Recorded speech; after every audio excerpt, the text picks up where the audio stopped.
E quando o seu paciente não tem valores claros para te dizer? Como é que a terapia de aceitação e compromisso lida com esses pacientes que estão perdidos, que estão sem direção? Meu nome é Thiago Ferreira e aqui nesse canal você encontra tudo o que você precisa sobre terapia de aceitação e compromisso, prática clínica, narrativas funcionais. Então, se você ainda não é inscrito nesse canal, já se inscreve, já curte esse vídeo e vamos para o nosso tema de hoje.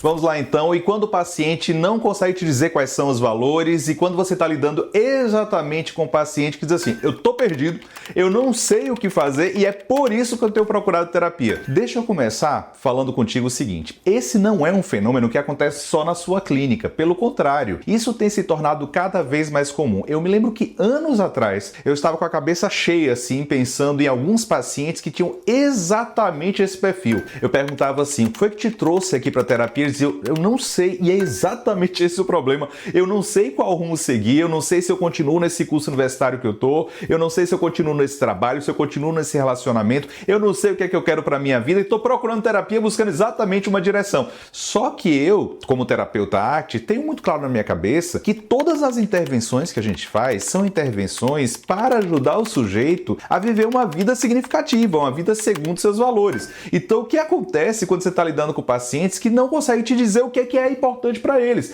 e colocam em você ou na terapia a expectativa de que você seja capaz de responder isso. Bom, nesse período eu entrei em contato com esse livro aqui, que é uma conversa, um bate-papo.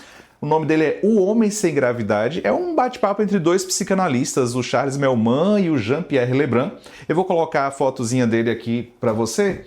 E esse livro descreveu exatamente o que estava acontecendo na minha clínica. Não necessariamente eu concordo com a conduta deles, mas eu acho que eles descreveram muito bem esse perfil de pacientes que tem aparecido. E eles disseram que isso são pessoas sem gravidade. É uma analogia boa para falar dessas pessoas que parece não tem um ponto de gravidade que colhe elas no mundo e seja a direção. Em outras palavras, não há valores aí em questão. Então vamos lá, passo a passo. Deixa eu te lembrar um pouco o que são valores na perspectiva da terapia de aceitação e compromisso. Porque às vezes a gente confunde, por exemplo, objetivos com valores. Objetivos são eventos, por exemplo, eu tenho o objetivo de me casar no final do ano, eu tenho o objetivo de conseguir aquele emprego, eu tenho um objetivo de sei lá o quê, de conseguir reformar minha casa. São eventos que a gente busca. Mas quando a gente busca entender o que é que está por trás desses diferentes objetivos, aí a gente está caminhando um pouco mais na direção de valores. Valores são qualidades do nosso jeito de viver, do nosso jeito de agir no mundo que a gente considera significativos. Então, quando eu falo sobre valores, eu não falo sobre o fim da caminhada, eu falo sobre quem eu me torno enquanto caminho. Então, se eu quero me casar no final do ano, valores dizem respeito às relações de intimidade que eu construo, como é que eu caminho em direção a isso. Se eu quero, por exemplo, me casar, porque é importante para mim ter uma relação de honestidade, transparência, construção de algo em conjunto, em parceria, eu posso fazer isso hoje. O casamento é no final do ano, mas eu posso hoje ser uma pessoa mais transparente, ser uma pessoa mais companheira na tomada de decisões e etc. Então, valores não estão longe de nós, mas eles fazem parte exatamente de quem nós nos tornamos enquanto caminhamos. Agora, quando a gente pensa sobre isso, a maior parte de nós não fica pensando o tempo todo assim, o que é importante para mim? Graças a Deus, você não tem que ficar pensando nisso mesmo não. Mas, eventualmente, quando a gente precisa ajustar as rotas, aí faz sentido a gente pensar o que é valoroso para mim ou não é valoroso para mim. Para que a gente consiga um exercício de ter mais atenção e mais clareza sobre valores, que é um dos grandes processos de flexibilidade psicológica, nós temos que partir do pressuposto de que isso é um aprendizado. E esse aprendizado ele pode ser conseguido pelo menos por duas vias. Uma via que é direta, que é pensar assim, o que é que brilha os meus olhos, o que é que me faz perder a noção do tempo, o que é que quando eu estou engajado eu continuo fazendo e isso faz com que ao final do dia eu esteja cansado, mas esteja realizado também. Esse é o modo direto de você encontrar valores. Mas há um modo indireto também. Esse modo indireto é quando você pergunta o que está por trás das dores. Então a pergunta aqui é assim, por que você está sofrendo com isso? Por que você está sofrendo com essa dificuldade, por exemplo, de escolher um curso universitário?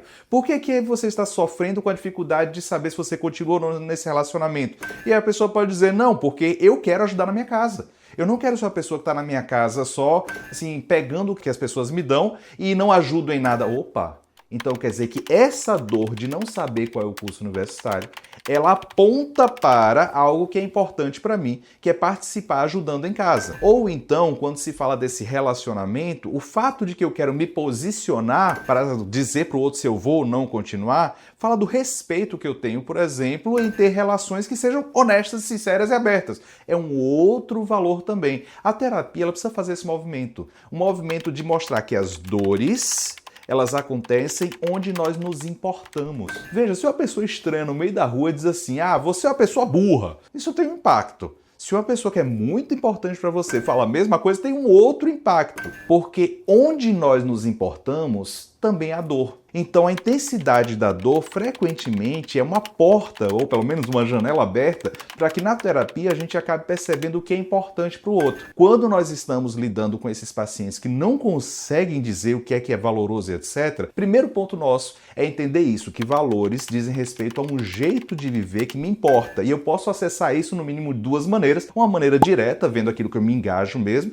e uma maneira indireta, vendo o que está por trás da dor. Mas veja só, eventualmente, mesmo que você tente esses dois modos, o seu paciente não vai conseguir acessar isso porque há outros processos de inflexibilidade psicológica que estão em jogo. Veja, quando a gente fala sobre flexibilidade psicológica, nós falamos no mínimo sobre 6 processos diferentes. Aceitação, desfusão cognitiva, self-observador, contato com o momento presente e aí sim, clareza sobre valores, compromisso com valores. Se você quiser, inclusive, que eu te mande um PDF com esse modelo de flexibilidade psicológica em 6 dimensões, eu vou deixar um link aqui na descrição do vídeo, você clica lá e a gente envia gratuitamente esse PDF para que você tenha esse material em mãos. Mas veja só, eventualmente eu não tenho condição de acessar o que é valoroso para mim porque eu estou em evitação experiencial, ou seja, estou brigando tanto contra a minha própria subjetividade que eu não tenho nenhuma condição de falar do que me importa. Tudo que eu quero é parar de sentir ansiedade, é parar de ter essas memórias ruins. Então nós primeiro precisaríamos mobilizar a aceitação para depois a gente chegar até valores. Ou então, eventualmente, eu tenho um self-conceitual tão forte, self-conceitual é um outro processo de inflexibilidade. Tipo, eu sou inadequado, ou eu sou inadequada, eu sou ridículo, eu faço as pessoas assim me julgarem o tempo todo.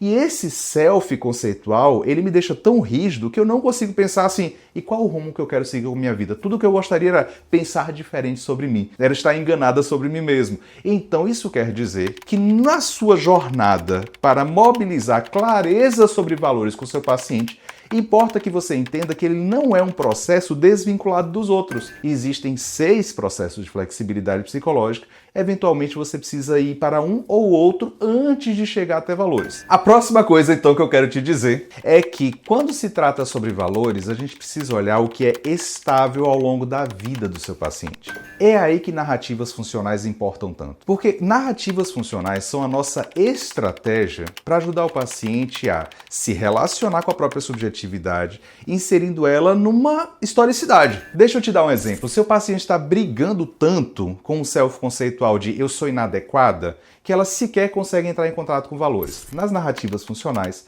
você vai ajudar o seu paciente ou a sua paciente a contar a história de como a cabeça dela precisou aprender a dizer para ela que ela é inadequada. E aí você chega a um ponto em que você entende que no sistema familiar ela precisava se proteger de um ambiente que era instável, agressivo, e esse self-conceitual, eu sou inadequada, a protegia de se expor e ali receber alguma agressividade a mais. Quando a gente começa a ajudar a paciente, esse é só um exemplo, quando a gente começa a ajudar a paciente a contar essa história, ela agora olha para o próprio self-conceitual com uma perspectiva distanciada e ao mesmo tempo com acolhimento, assim. Então, a minha cabeça precisou aprender a me contar essa história, mas eu não sou essa história. Esse é um resultado da minha narrativa funcional, ou seja, eu narrei como esse self-conceitual nasceu e é funcional porque houve uma função para ele, ele ocupou um papel ao longo da minha história. Quando eu consigo isso, eu tenho mais perspectiva e acolhimento acerca dessas histórias que a minha cabeça conta sobre mim mesmo. Quando eu ganho essa flexibilidade psicológica, fica um pouco mais fácil de perceber o seguinte: a minha cabeça está me contando a história de que eu sou inadequada,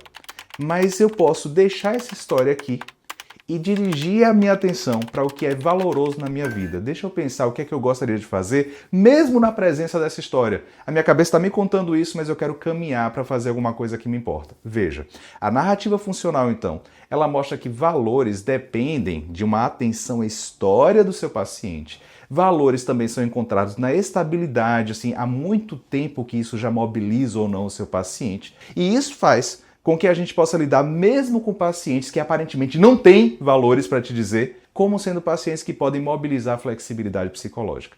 Meu caminho com você aqui, então, deixa eu fazer uma síntese do que a gente conversou. Paciente nos procura e ele aparentemente não tem valores. Como é que a gente vai lidar a partir da terapia de aceitação e compromisso? Primeiro, a gente vai ter clareza sobre o que são valores. Valores não são objetivos de vida, mas valores são modos de viver, assim, qualidades do meu jeito de agir no mundo que eu considero significativos. Para que eu consiga identificar isso, tenho tanto modo direto quanto modo indireto. Eventualmente, eu não consigo acessar nem via direta nem via indireta porque outros processos de inflexibilidade estão atrapalhando, então eu tenho que ir até eles. Para que eu consiga fazer isso, frequentemente é relevante que eu faça uma narrativa funcional, que é mostrar para esse paciente ou construir junto com esse paciente uma narrativa de como foi que a cabeça dele precisou aprender a contar aquelas histórias, como foi que o corpo dele precisou aprender a reagir dessa maneira, porque com isso ele ganha tanto perspectiva quanto acolhimento dessa subjetividade. Quando reduz a luta contra a própria subjetividade, há mais espaço para pensar sobre o que é importante para ser feito hoje.